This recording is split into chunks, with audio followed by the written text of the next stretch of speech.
आखिर अंधे लोग काला चश्मा ही क्यों पहनते हैं और कोई रंग का चश्मा क्यों नहीं, और क्यों गरीब देश अमीर देशों का कूड़ा ढोने पर मजबूर है, और कैसे smile for all society NGO हर साल लाखों गरीब बच्चों की पढ़ाई का खर्च उठाता है। इतने पैसे आते कहां से है? और महाराष्ट्र ट्रैफिक पुलिस का एक ऐसा काम जो आपके भी दिल को छू लेगा, और दुनिया का सबसे अय्याश राजा जो कोरोना काल में भी करता था ये काम। ऐसे ही फैक्ट्स जानने के लिए बने रहिए वीडियो के एकदम एंड तक। नंबर 1 दोस्तों, आंखों में रोशनी न होना यानी कि अंधा होना एक श्राप से कम नहीं है, क्योंकि आप ही सोचो, अगर आप अपनी आंखों से इस दुनिया को ही ना देख पाओ तो इससे बुरा क्या हो सकता है। लेकिन अंधे लोगों को आपने अक्सर काला चश्मा पहने हुए देखा होगा, पर अंधे लोगों को काले चश्मे की क्या जरूरत है? कोई रंगीन चश्मा भी तो पहनाया जा सकता है। असल में इसकी कई वजह है। इनमें से सबसे बड़ी वजह ये है कि अंधे लोगों की आंखें बहुत ज्यादा सेंसिटिव होती है, और आंखों के ऊपर धूप पड़ने से इनकी आंखों में बहुत तेज जलन होती है, जिस वजह से अंधे लोग काला चश्मा पहनते हैं ताकि धूप इनके आंखों पे ना पड़े और ये जलन से बच पाएं। दूसरी वजह ये भी मानी जाती है कि अंधे लोगों की आंखें नॉर्मल लोगों से अलग दिखती हैं, यानी कि थोड़ी भद्दी दिखती है, और इसी को छिपाने के लिए अंधे लोग काला चश्मा पहनते हैं। इसकी एक और वजह ये भी मानी जाती है कि काले चश्मे की मदद से आम लोगों को उनके बारे में आसानी से पता चल जाता है। अक्सर आपने भीड़ भाड़ वाले इलाकों में ब्लाइंड यानी अंधे लोगों को सनग्लासेस पहने हुए और हाथों में छड़ी लेते हुए जरूर देखा होगा। ये दोनों ही चीजें उनके लिए आम जिंदगी में उनके सेफ्टी के लिए बेहद जरूरी होती है। और दोस्तों, आपको कहीं भी कोई अंधा इंसान दिख जाए तो उसकी मदद जरूर करिएगा।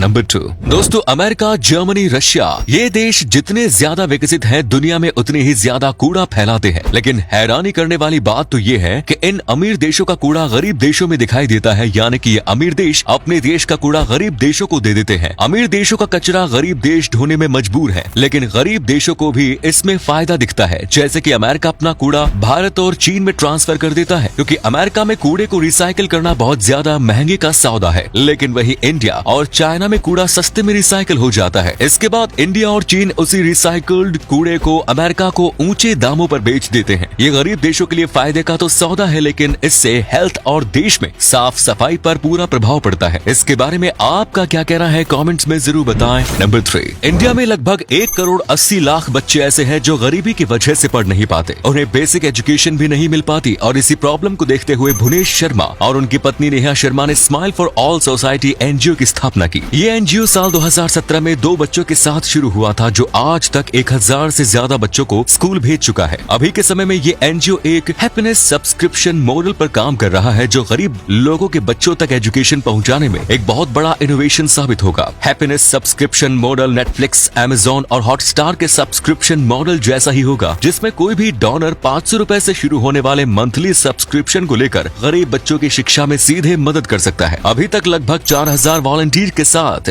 ये मॉडल बांग्लादेश सहित पूरे भारत में 100 स्लम एरियाज में शिक्षा सर्वे करने में कामयाब रहा है, और अब इस एनजीओ ने अगले 5 सालों में 1 मिलियन सब्सक्रिप्शन के साथ पूरे भारत में शिक्षा क्रांति लाने की ठानी है। भुवनेश शर्मा और नेहा शर्मा के लिए एक लाइक तो बनता है। नंबर 4 दोस्तों, लॉकडाउन और महामारी में हमने पुलिस को डंडे मारते हुए या मास्क ना पहनने की वजह से फाइन काटते हुए देखा, लेकिन अब समय बदल रहा है, सब कुछ पहले जैसा होने लगा है। लेकिन इसी बीच इस ट्रैफिक पुलिस ने एक ऐसा काम किया है जिसके लिए पूरा महाराष्ट्र इनकी तारीफ कर रहा है। दरअसल ये घटना महाराष्ट्र के मालशेज घाट का है। संजय गुढ़े नाम का ये ट्रैफिक पुलिस रोज के इस तरह अपना काम कर रहा है। तभी इन्होंने देखा कि एक बंदर रोड पे इधर उधर भटक रहा है। देखने में ऐसा लग रहा था कि मानो वो बंदर बहुत परेशान है, शायद वो बंदर कुछ ढूंढ रहा था। तभी संजय को समझ में आया कि गर्मी और कड़क धूप की वजह से ये बेचारा बंदर प्यास से तड़प रहा है और इधर उधर मंडरा रहा है। ये समझ आते ही वो प्यासे बंदर को पानी पिलाने लगता है। जब लोग ये वीडियो देखते हैं तो ये वीडियो लोगों के दिल को छू जाती है, और हर आदमी इनकी प्रशंसा करने लगता है।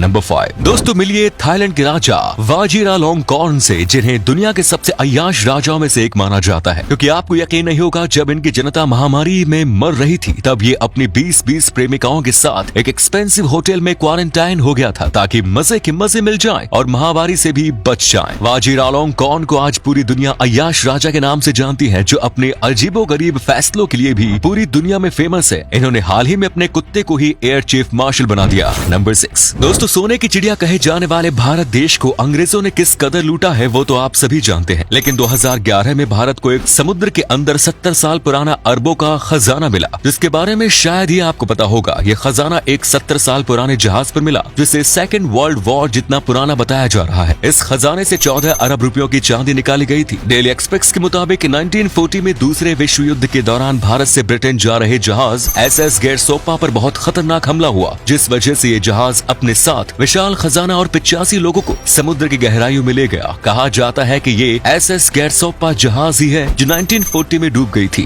नंबर 7 दोस्तों, मिलिए इस बंदे से जिसने सिर्फ अपनी एक तस्वीर बेचकर 7.5 करोड़ रुपए कमाए। असल में इस बंदे का नाम सुल्तान गाजाली है। इसने 18 साल से 22 साल की उम्र तक अपनी 1000 फोटो ली। ये रोज अपने कंप्यूटर के सामने बैठ जाता और अलग अलग पोजीशन में रोज अपनी एक फोटो खींचता था। इसके बाद इसने अपनी 1000 फोटो को कंबाइन करके एक वीडियो बनाया और उसका नाम रखा गोजाली एवरीडे। इसके बाद इसने अपनी सारी फोटोज को ओपन सी नाम के NFT नीलामी वेबसाइट पर अपलोड कर दिया और हर एक फोटो का प्राइस $3 रखा। इसके बाद सुल्तान गाजाली ने अपने ट्विटर पर अनाउंस कर दिया कि मैंने अपने फोटोज ओपन सी पर पब्लिश कर दिए हैं और आप वहां जाकर हर एक फोटो को $3 में खरीद सकते हैं। सुल्तान ने तो ये सब मजे में किया था, लेकिन एक अमीर आदमी ने उसकी फोटो $3 में खरीदा और इंटरनेट पर पोस्ट कर दी, जिसके बाद लाखों की तादाद में लोग सुल्तान की फोटोज खरीदने आए और देखते ही देखते सुल्तान ने सिर्फ अपनी फोटोज बेचकर 7.5 करोड़ रुपए कमा ली। तो दोस्तों, उम्मीद है वीडियो पसंद आई होगी। इसी के साथ वीडियो एंड करते हैं। वीडियो अच्छी लगी तो लाइक करके अपने दोस्तों में शेयर करना ना भूलें। धन्यवाद।